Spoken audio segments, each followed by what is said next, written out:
Egbert was different from his family. He got angry easily and sometimes didn't listen to others. He worked with his dad, but it wasn't easy because he often annoyed him. But Egbert loved his mom a lot, and she helped him stay focused on his work. One day, Egbert surprised his sister Ingrid by asking her to go for tea at a cafe. He had promised this a long time ago, but Ingrid thought he had forgotten. She was very happy when he showed up to take her out. They went to a nice cafe with beautiful decorations and music. Ingrid enjoyed eating cakes and listening to the music. She felt grown up being out with her brother alone. Egbert was very kind that day.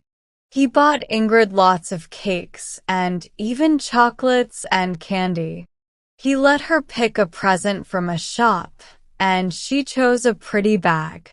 Ingrid was so grateful to her brother. She told him he was a great brother, and he replied mysteriously, making her wonder what he meant. Ingrid mentioned their outing at dinner, but it caused a big reaction. Her dad and brother looked upset, and Egbert got angry. Ingrid didn't understand why. When she tried to ask about it later, everyone avoided the topic.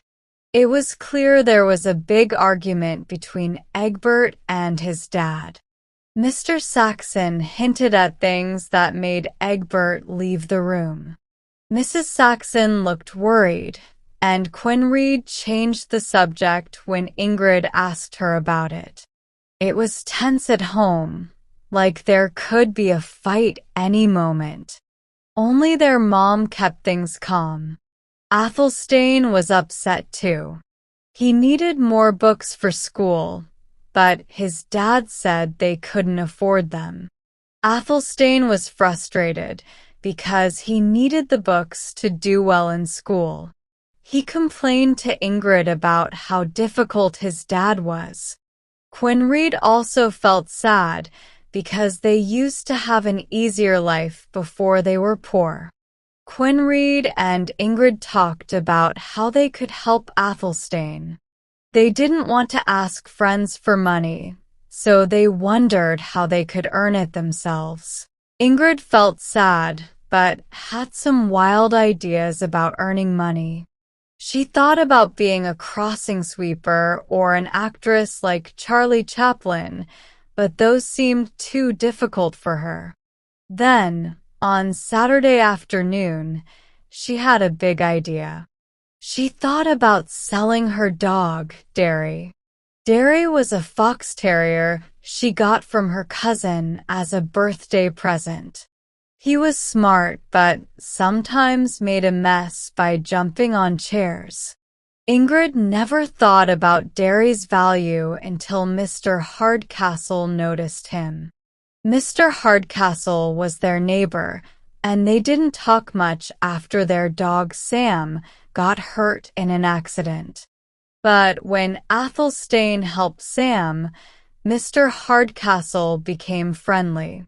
He mentioned that Derry could be worth money to a dog fancier. Ingrid hated the idea of selling Derry, but she remembered her mom saying they needed to stick together as a family, even if they didn't have much money. So, Ingrid decided to sell Derry to help Athelstane buy his medical books. She put on her hat, picked up Derry, and went to Mr. Hardcastle's house. She found him reading by the fireplace and politely asked if he knew anyone who wanted to buy a prize fox terrier. "I have his papers here," she said, "and he's really a good little dog. If you know someone interested, please let me know." Mr. Hardcastle seemed surprised. He thought for a moment, then said, "There was a vet in Grovesbury who wanted one, but he just bought one." You could try ads in the bazaar. He seems like a smart little guy.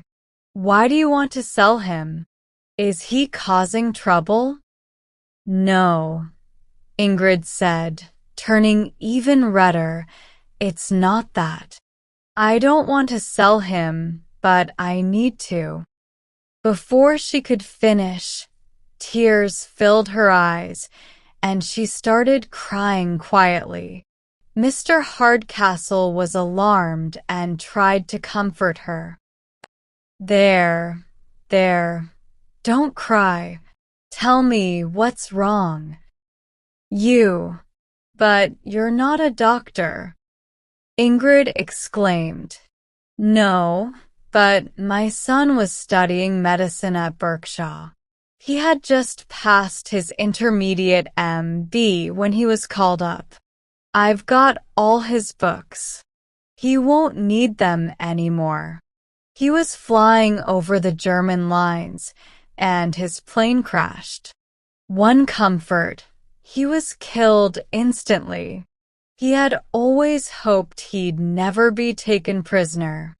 I think he'd have liked his books to be put to some use. I'll find them and send them to your brother, along with the microscope and anything else I can find. He may as well have them. There was emotion in the old man's voice, but he cleared his throat. I don't know how to thank you, said Ingrid. No need for thanks. It's just being a good neighbor. Take your dog home and don't mention any of this. I'll write to your brother. I'm surprised I didn't think of it earlier. Mr. Hardcastle kept his word. The following Monday, a large package arrived for Athelstane, with a note offering the loan of books and a microscope for his medical studies. These are exactly what I needed, exclaimed Athelstane. He's a real good guy. I wonder why he did it. But the family couldn't answer that question. Only Ingrid and Derry knew the secret, and Ingrid was at school, while Derry, being a dog, couldn't explain. When the family gathered again next weekend, Athelstane's worries were gone, but there was still tension around Egbert.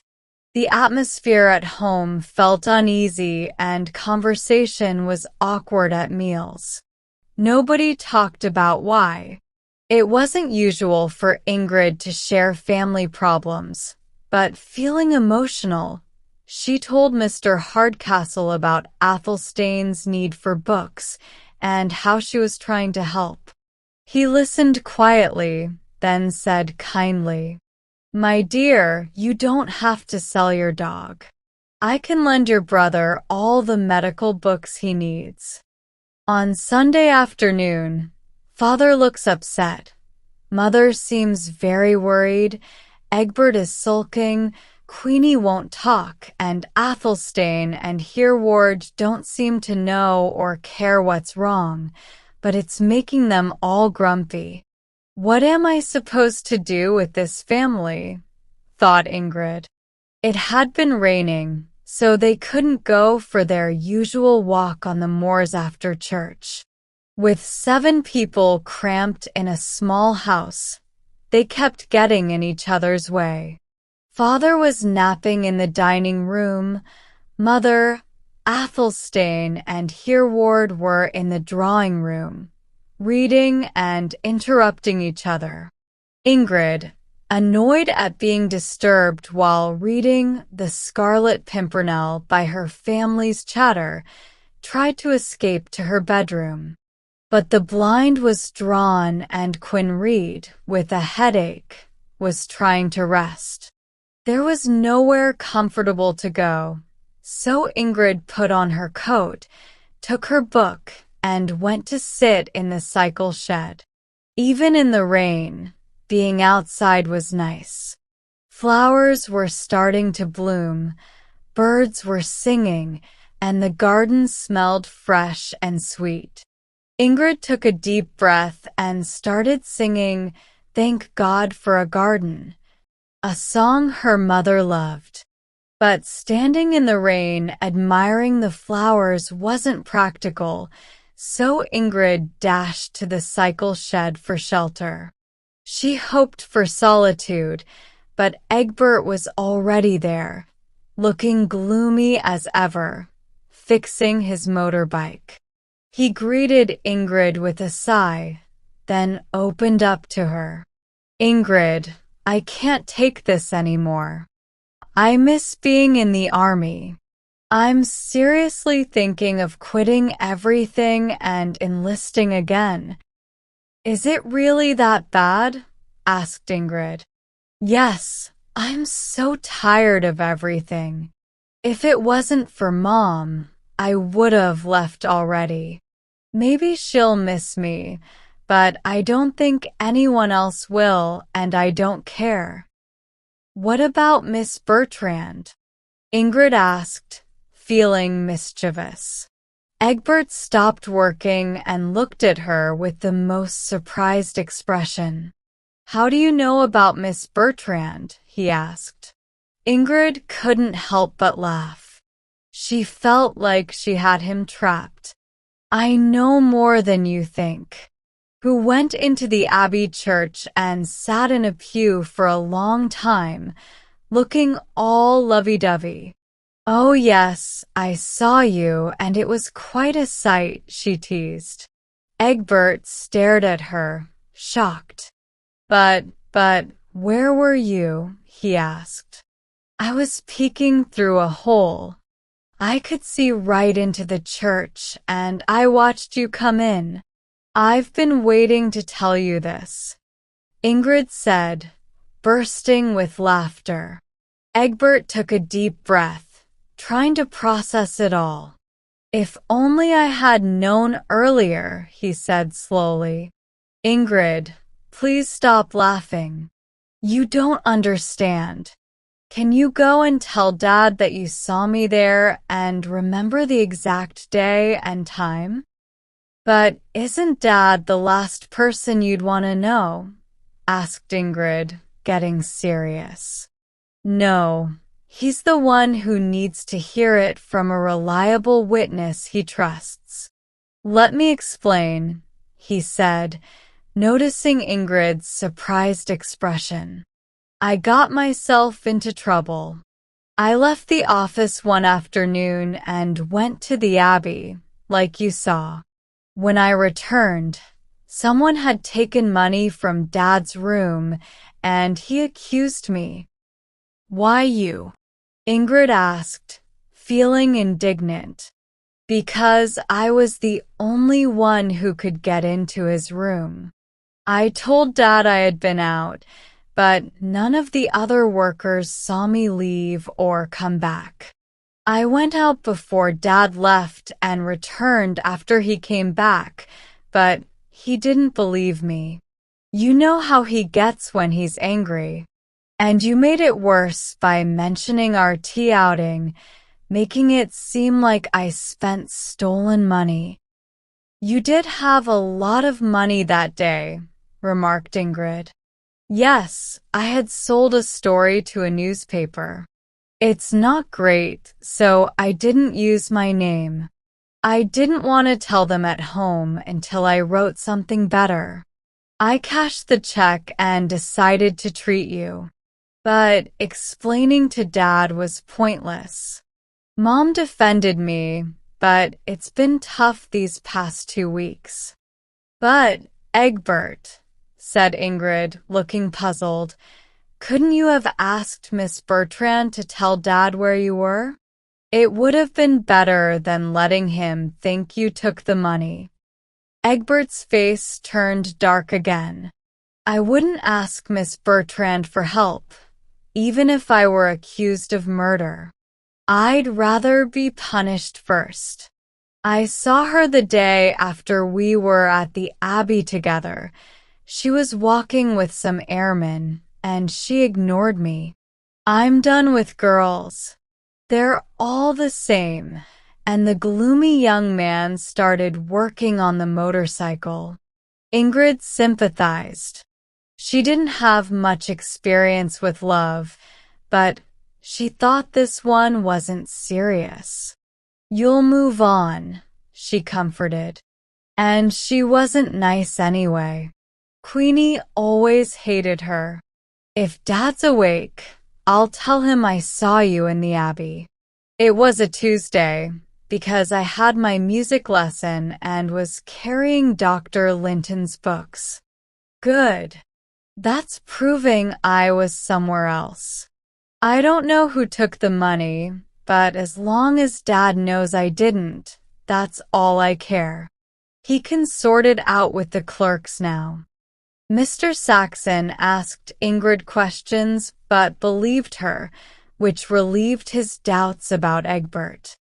The family felt relieved. Mother was happy, and it felt like the storm had passed. Tea was the most relaxed meal they had in 2 weeks. "I haven't spent all the money from the Harlow Weekly News yet," Egbert whispered to Ingrid later, "and I'll buy you chocolates on Monday. I'll leave them at the hostel. You deserve them." "You're a lucky charm.